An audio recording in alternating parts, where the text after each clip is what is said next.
Boa noite, irmãos. Estamos muito alegres nessa quarta-feira, culto de oração, de adoração, de louvor. A mensagem de hoje é muito importante para todas as pessoas, especialmente para jovens. O título da nossa mensagem que eu dei é o pecado da neutralidade pecaminosa.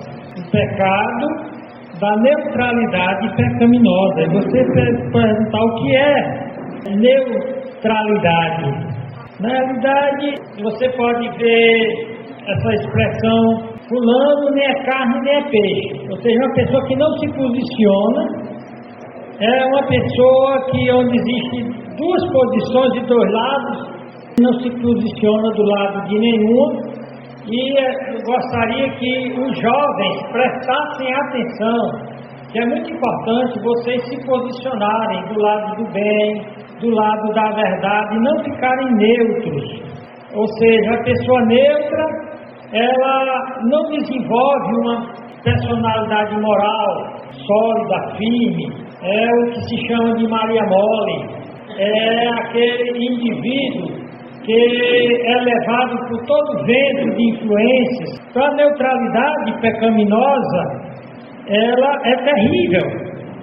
Nós vivemos num mundo que é dito filosoficamente como pós-moderno, ou seja, que adotou uma posição de neutralidade em relação à verdade, ou seja, nem é bem e nem é mal, depende, nem é bom e nem é ruim. Então essa neutralidade, que pode ser chamada filosoficamente de relativismo, o relativismo é exatamente a pessoa, por não se posicionar nem de um lado nem de outro, nem de uma tese contra uma antítese, é que ela torna tudo relativo. Ela banaliza o mal, ela diminui o bem, porque quando você fica neutro, ou também chamado de coluna do meio, você está tentando dizer sim e não para a mesma coisa.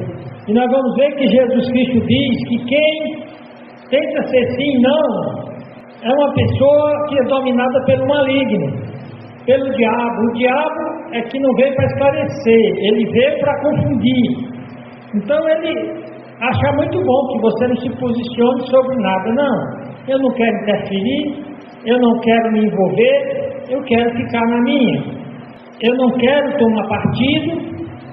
Só que tem coisas, existe um Deus que definiu claramente a verdade como absoluta. Existe um bem a ser abraçado, a ser amado, a ser seguido, e tem um mal a ser evitado. Uma das definições para o mal é exatamente uma negação do bem. Mesmo que esse bem tenha um pouco de mal, ele acaba se tornando adulterado pelo mal. Então, existe uma certa neutralidade que é simplesmente uma questão de bom senso. Você vê um casal que está acostumado a brigar sempre, aí os dois vêm tentar que você fique do lado de um de outro. Eles falam: eu não vou me meter no caso de vocês nem se entendem, nem querem se entender, vão ficar neutros. É uma neutralidade sábia, não é pecaminosa. Na questão de partidos políticos, se não envolve uma ideologia, você pode ficar neutro. São dois que estão lutando aí, cada um para ser eleito. O problema é se um desses candidatos ele tem projetos malignos, ele é ateísta, ele quer patrocinar no país a imoralidade, o vício, a dependência química, a prostituição, o aborto. Aí não se trata de você se posicionar em relação a partido A ou B. Trata-se de você se posicionar diante do que a Bíblia diz. Quando Deus deu os 10 mandamentos, quando Moisés estava entregando os 10 mandamentos, Moisés estava dizendo para o povo: olha, algumas coisas que vocês não podem ser sim, não. Vocês têm de ser não. Tanto que ele diz: não mentirás, dirás falso testemunho, não adulterarás, não matarás. Isso não é relativo. Eu tenho que me posicionar do lado da vida e não da morte. Eu não posso banalizar a morte. Eu posso até, por uma infelicidade, para defender minha vida e minha família, eu tenho que matar alguém em defesa própria. Porém, se eu tirar uma vida humana sem ser por defesa própria, aí eu estou me posicionando do lado do mal. Então, quando nós estamos falando de neutralidade pecaminosa, nós estamos falando daquela situação em não se meter em questão alheia. A Bíblia diz que quem se mete em questão alheia é como quem pega a orelha do cachorro doido. Tem dois vizinhos brigando, aí o neto vai se meter lá. O neto pode até dizer, pessoal, não dá para vocês resolverem isso na conversa, no diálogo. Mas aí os dois, cada um está com a peixeira maior do que a outra. Aí o neto vai de lá de uma banana se meter entre os dois. Não é sensato. Então, ser neutro não quer dizer que é ser bobo.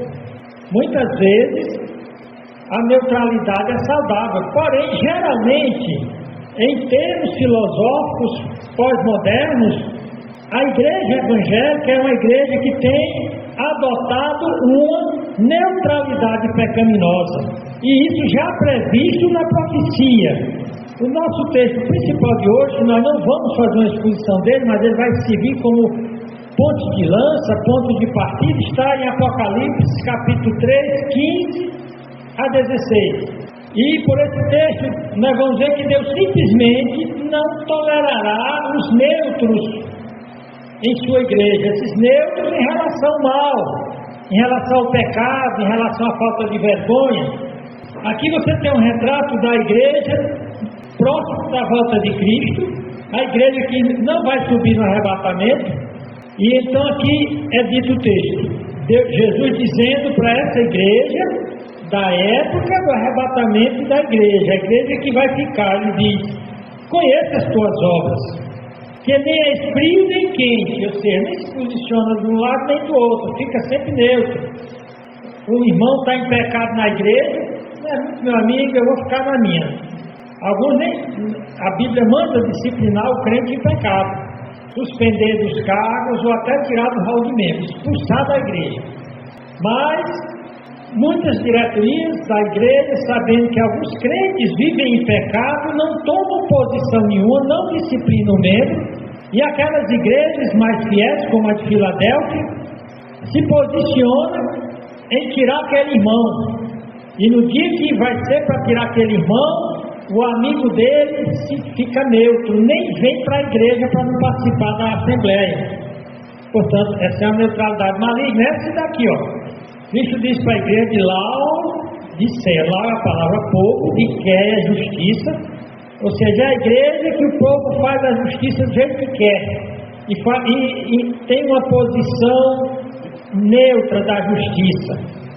Ou seja, é a posição que em francês é chamada laissez-faire. Deixa como está para ver como é que fica.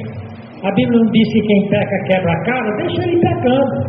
Só que a Bíblia diz, como aquele crente lá de Corinto que estava fazendo sexo com a madrasta, a mulher do seu pai, o apóstolo Paulo diz: expulsa esse malfeitor, entrega o corpo dele para o diabo, para ser destruído, para que a alma dele seja salva. Ou seja, Paulo condena a igreja de Coríntios por ter uma posição de neutralidade. Talvez fosse um cara muito importante na igreja e havia a conversa de que ele estava se aproveitando sexualmente da mulher do pai. Está acontecendo muitos escândalos hoje na igreja, inclusive de pastores, de líderes.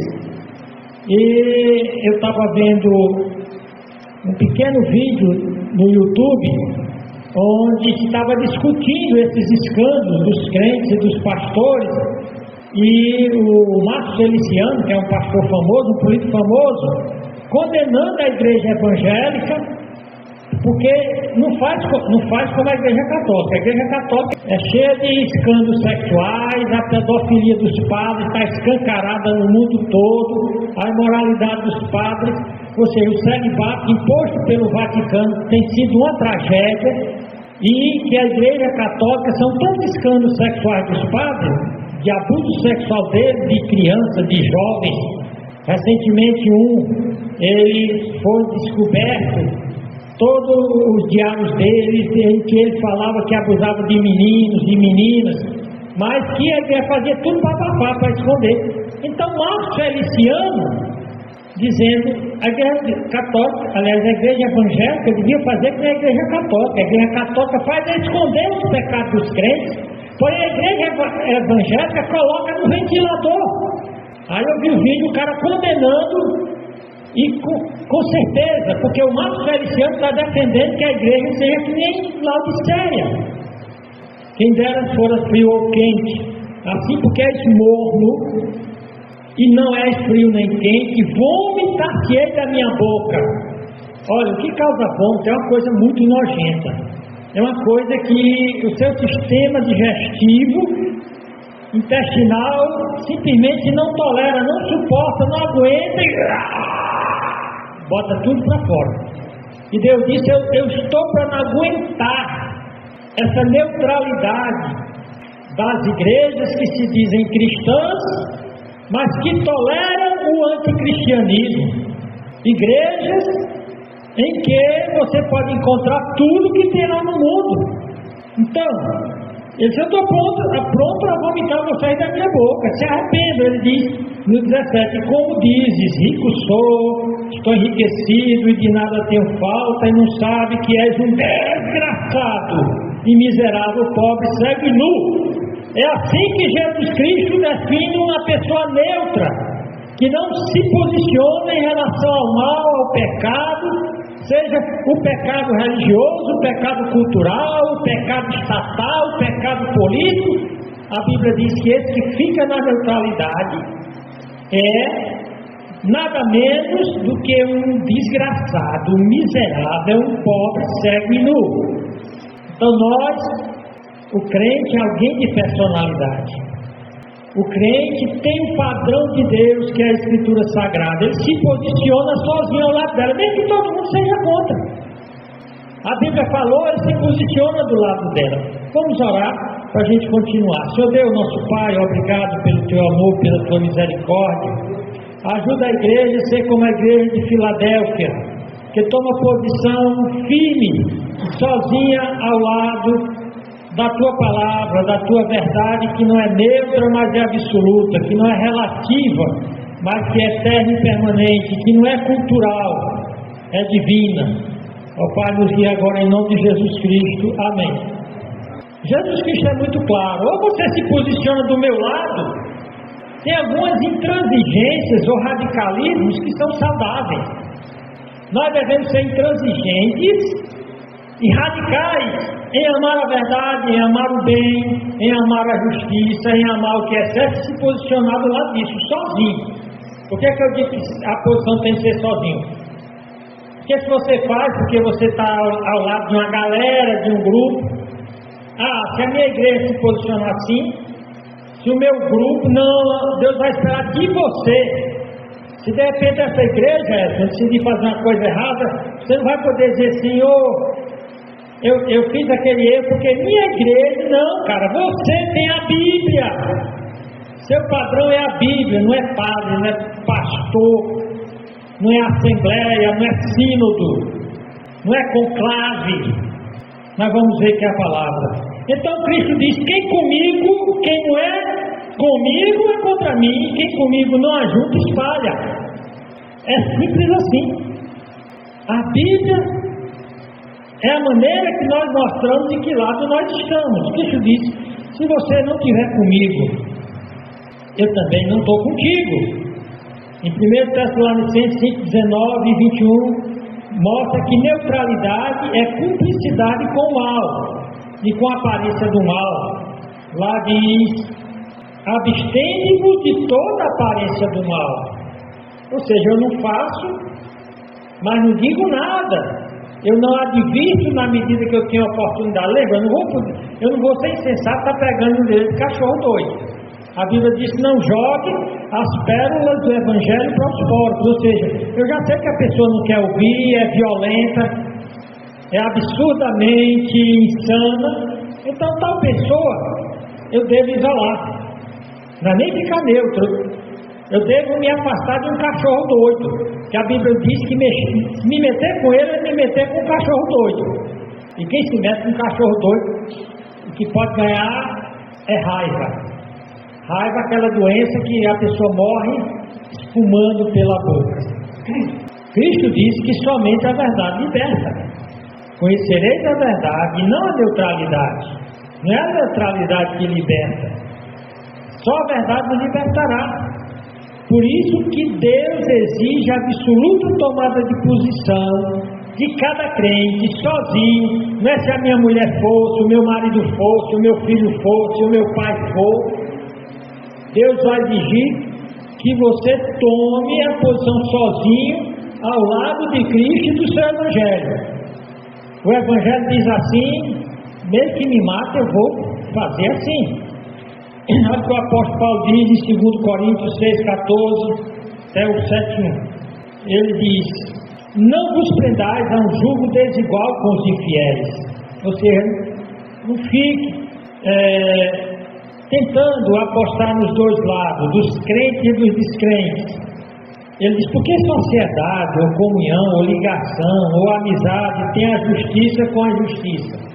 Em termos pressuposicionais, em termos de base daquilo que me dá razão para tomar minhas decisões, até o século passado, a humanidade tinha uma ideia de que se uma coisa era certa, o contrário era errado.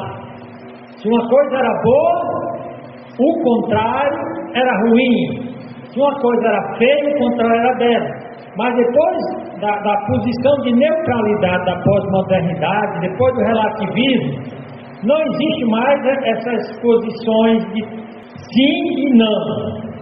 Eles misturam sim com não, não com sim. Não existe mais preto e branco, é cinza, é uma mistura. Só que Deus diz que a mistura do bem com o mal é simplesmente o mal. A mistura da verdade com a mentira, com o erro, é simplesmente o erro. Então ele diz aqui: que ligação pode ter a justiça com a justiça? Que comunhão tem a luz com as trevas? O que é que acontece, Edson, se eu apagar essas luzes? A luz salta pela janela e o escuro entra. Se eu acender a luz, a escuridão sai pela janela. Você nunca tem escuridão e luz. Então ele está dizendo: não tem esse negócio de neutralidade entre luz e trevas. As trevas são simbolicamente uma metáfora, uma figura para o mal, para o pecado, e a luz para o bem, para a santidade. Ele diz: não pode misturar as duas coisas, você não pode ficar neutro. Ele diz: e que concórdia há entre Cristo e Belial, que é o diabo?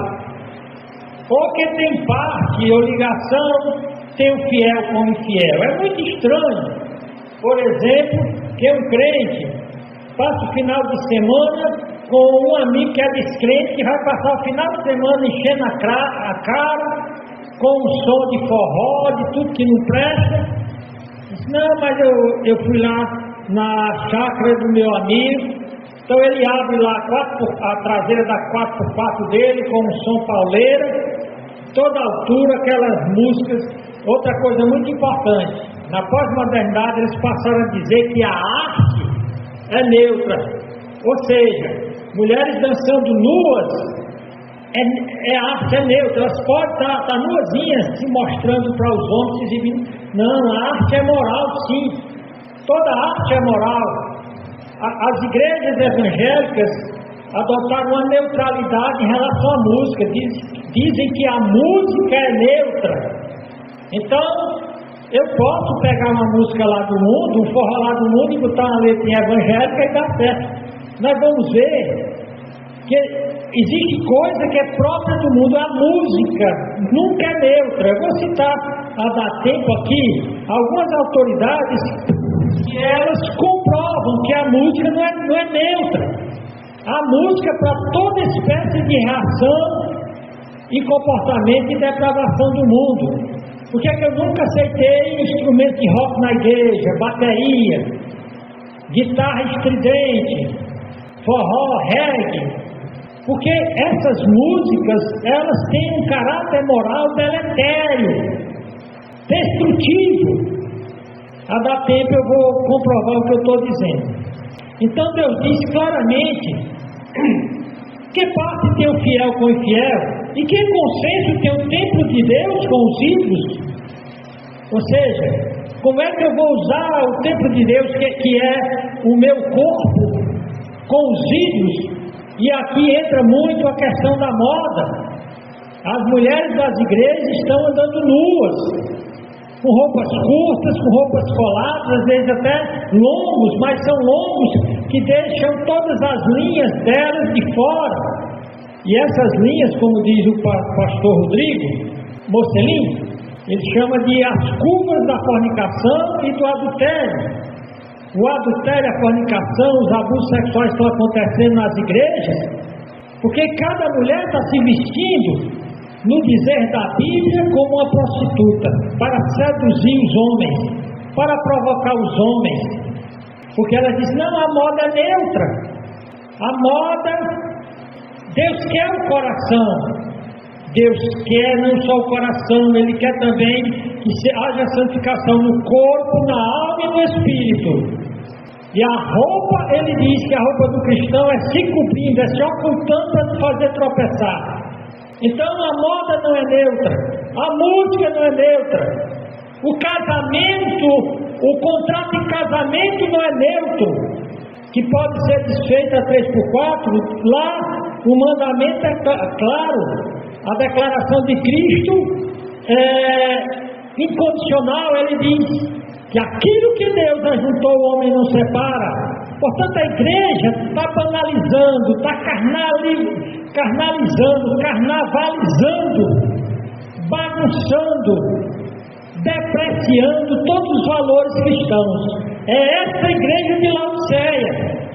Ele diz: que consenso tem o templo de Deus com os ídolos? Porque vós sois o templo do Deus vivente, como Deus diz: neles habitarei, e entre eles andarei, eu serei o seu Deus, eles serão meu povo. Por isso saí do meio deles. O que era isso? Em Corinto, para a época era uma Sodoma moderna. Em Corinto tinha templos pagãos que tinha mais de 1000 prostitutas cultual. Você ia para o templo e lá você pegava uma daquelas mulheres e saía para um canto, fazia sexo com ela e o dinheiro ia para o Deus pagão. Então, por isso que ele diz aqui: vocês saiam do meio deles. Agora, uma coisa interessante é que eles saíram dos tempos pagãos, mas trouxeram o comportamento pagão para dentro da igreja, ao ponto de um crente não respeitar nem a mulher do pai. Por isso sai do meio deles. E apartai-vos, e não toqueis nada imundo, e eu vos receberei. Não pensem que eu vou receber vocês nessa frieza, nessa mornidão. Não é nem frieza, é mornidão. Ou seja, aquela igreja devia ser como a de hoje: tem louvorzão, tem muita música, tem muito misticismo de milagres, de exorcismo, aquele tipo que Jesus disse, vai dizer para os perdidos das igrejas: apartai-vos de mim, vós que praticais a iniquidade. Mas Senhor, nós não fizemos milagres em teu nome, não profetizamos em teu nome. E Cristo disse: eu não tive nada com aquilo. Na realidade, sinais, milagres e exorcismo, esses exorcismos teatrais das igrejas pentecostais, era a maior forma do diabo enganar crentes que adotam a neutralidade, que trazem para dentro da igreja e misturam com a adoração de Deus tudo que não presta. Não toque coisa imunda, e eu vos receberei, e eu serei para vós pai, vós sereis para mim filhos, diz o Todo-Poderoso. Então ele continua no 7:1: ora, amados, pois que temos tais promessas, purifiquemo-nos de toda a imundícia da carne e do espírito, aperfeiçoando a santificação no temor do Senhor.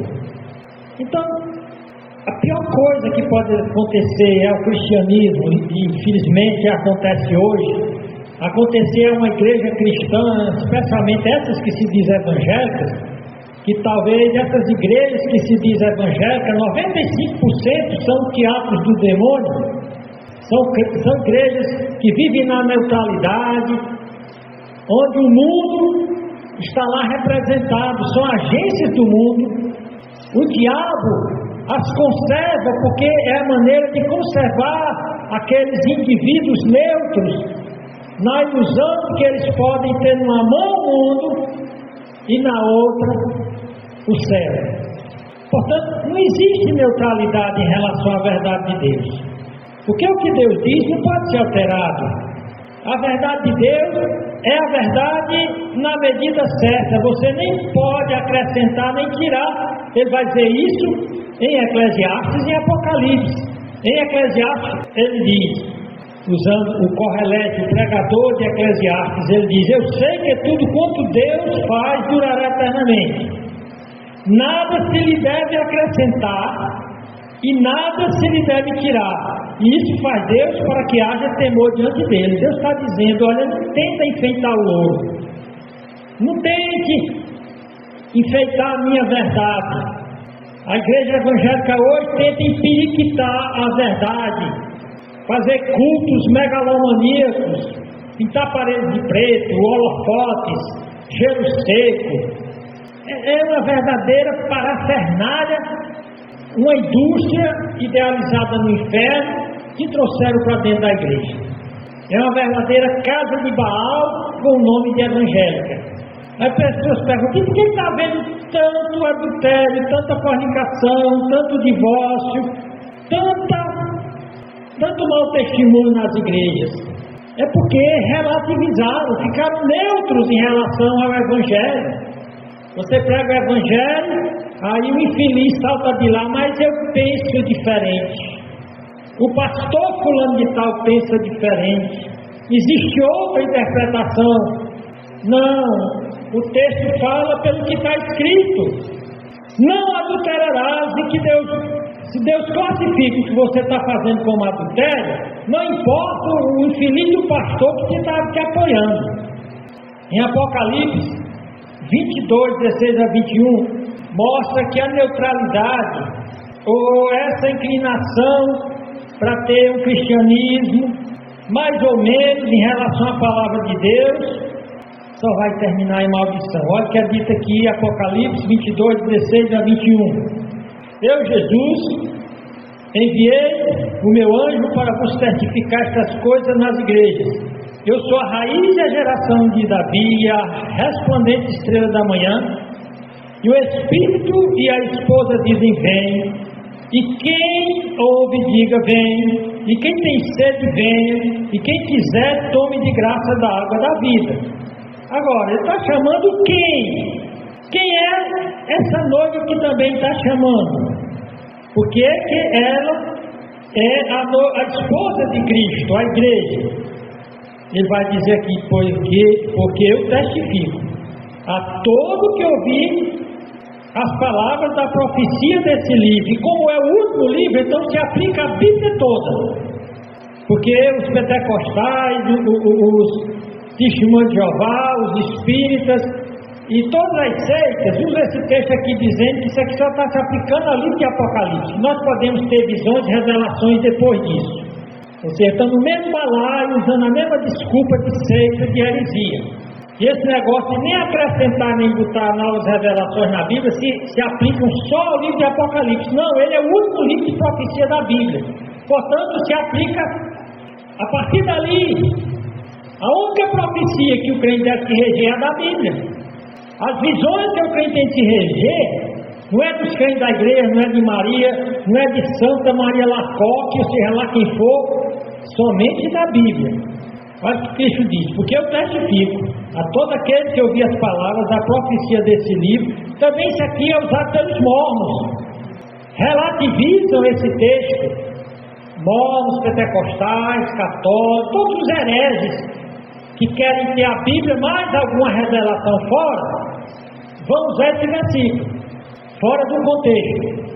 Porque eu testifico a todo aquele que ouvir as palavras da profecia deste livro, que se alguém acrescentar a estas coisas, Deus fará vir sobre ele as pragas que estão escritas nesse livro, no Apocalipse. As piores maldições e pragas que jamais existiram em todo o planeta estão registradas aqui. Deus está dizendo que o pior castigo, a pior maldição, a pior desgraça será para quem aumentar qualquer coisa ao que a Bíblia diz e para quem tirar. Ele diz: se alguém tirar das palavras do livro dessa profecia, Deus tirará a sua parte do livro da vida e da cidade santa, ou seja, vai tirar do céu e das coisas que estão escritas nesse livro. Aquele que testifica estas coisas diz, são as últimas palavras da Bíblia, termina botando um fecho, um cadeado, uma fechadura, que Deus não deu mais a ninguém a chave para abrir. Aquele que testifica essas coisas diz: certamente cedo venho. Amém. Ora vem, Senhor Jesus. A graça de nosso Senhor Jesus Cristo seja com todos vós. Amém. Fecha a Bíblia. A Bíblia é fechada dizendo: não fique neutro em relação à Bíblia. Assuma o que a Bíblia diz, nem mais nem menos. Então Cristo mantém todas as coisas corretamente juntas segundo o seu padrão. Colossenses 17 diz que Cristo mantém todas as coisas juntas. Todas as coisas subsistem, e lá no original é juntas. Então não adianta você separar textos da Bíblia, nem aumentar, nem tirar e nem diluir.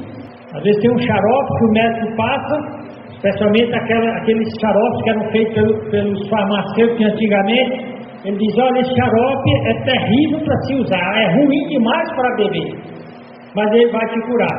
Aí o cara chega em casa, toma a primeira colher: não, está muito forte. Aí bota 1 litro d'água dentro, bota açúcar, agora está legal, agora é um refresco. Tudo bem, é um refresco, mas não é mais um remédio. Textos da Bíblia que você tenta suavizar o impacto dele na sua vida, é um refresco para você, refresco do diabo, não é mais o remédio de Deus não. Ele diz: de sorte que a fé, mas eu tenho fé. Tem? Como é que eu sei que você tem fé? Diz: de sorte que a fé é pelo ouvir. E o que é esse ouvir? Quando a Bíblia diz que fulano ouviu, não é simplesmente ele escutou, entrou som de um lado do ouvido ou do outro. No meu caso eu perdi grande parte da audição do ouvido direito, então só entra som inteligível apenas do lado esquerdo. Mas não é só entrar som. Eu fiz muitos exames sobre som por conta da minha audição. Então aqui diz: de sorte que a fé pelo ouvir e o ouvir pela palavra de Deus. Então só prova que você escuta Deus se você obedece a palavra de Deus. E quando você não obedecer, você escuta, mas não ouve. E ouvir a palavra de Deus algumas vezes vai trazer problemas para nós. Pedro foi jogado na parede, os apóstolos foram colocados contra a parede, proibidos de pregar o Evangelho. Então Pedro disse, porém Pedro e os apóstolos disseram: mais importa obedecer a Deus do que aos homens. Nós não vamos relativizar o Evangelho como algumas igrejas no mundo comunista. Os comunistas acabaram com as igrejas cristãs, perseguiram, prenderam padres, prenderam monges budistas e mataram muitos pastores evangélicos, padres e monges, porque o comunismo é uma religião e o Deus é o governo, é o Estado. Então algumas igrejas protestantes e católicas, para não serem perseguidas, passaram a adotar a ideologia comunista, passaram a ser o palanque dos comunistas. Tanto que o Maduro, o presidente comunista Maduro da Venezuela, ele vai a cultos dessas igrejas, falsas igrejas, que relativizaram o Evangelho, que só prega aquilo que o comunismo permite, diferente do que Pedro diz: antes importa obedecer a Deus e aos homens. Portanto, não existe verdadeira neutralidade. Quando você fica neutro, você já se posicionou do lado do mal. Em Salmo 139, 21 e 22, mostra lá que nós não podemos ficar neutros em relação aos que odeiam a Deus e a sua palavra. Nós devemos amar mesmo os que odeiam a Deus, devemos ganhar suas almas, mas jamais adotar a ideologia deles e o lazer deles. O rei Davi, ele poderia ter feito como muitos reis fizeram parceria com os reis pagãos para que pudesse ter uma convivência pacífica. Porém, Davi não fazia essas alianças. Davi disse: eu odeio, não odeio eu ao Senhor. Aqueles que te odeiam e não me afligem por causa dos que se levantam contra ti, odeio com ódio perfeito, consumado, tens por inimigos. Então, ou você é amigo dos amigos de Deus, inimigo dos inimigos de Deus, ou você viverá uma face. Você nem conseguirá ser amigo de Deus, dos amigos de Deus, e esses amigos do diabo que você acha que são seus amigos, um dia vão comer seu filho. Então ele diz claramente que ele se posicionou, e até mesmo em relação a pessoas que se dizem cristãs, mas que adotam uma heresia. Por que é que eu não vou pregar numa igreja de Testemunho de Jeová? Porque não é uma igreja, ali é uma seita diabólica. Por que é que eu não vou para uma igreja mormon? É outra seita diabólica. Olha o que a Bíblia diz em relação a isso, que eu devo me posicionar. Segundo João 1, 9 a 11. Todo aquele que prevarica e não persevera na doutrina de Cristo, perseverar na doutrina, é não neutralidade. Que não persevera na doutrina de Cristo, não tem a Deus, é falso. Ou seja, alguém que tem uma doutrina diferente da que está na Bíblia, não tem a Deus. Aqui diz, porém, quem persevera na doutrina de Cristo, esse tem tanto o Pai quanto o Filho. Ou seja, a doutrina correta acerca do Pai Celestial, do Filho, da Trindade. Aqui João está dizendo que as cartas de João é para mostrar critérios para você identificar quem é verdadeiro crente e quem é falso crente.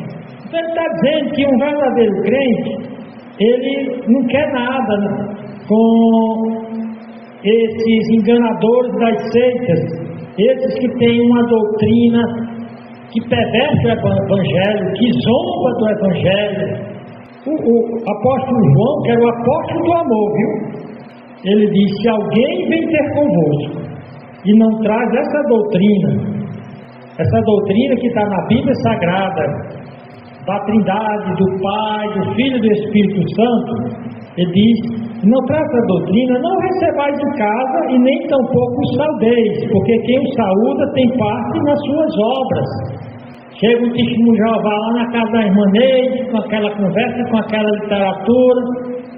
Ana Neide, eles se fazem evangélicos, eles não são evangélicos. Vamos estudar aqui uma lição, que eu estou aqui, uma lição bonita, muito cheia de desenhos, coloridos.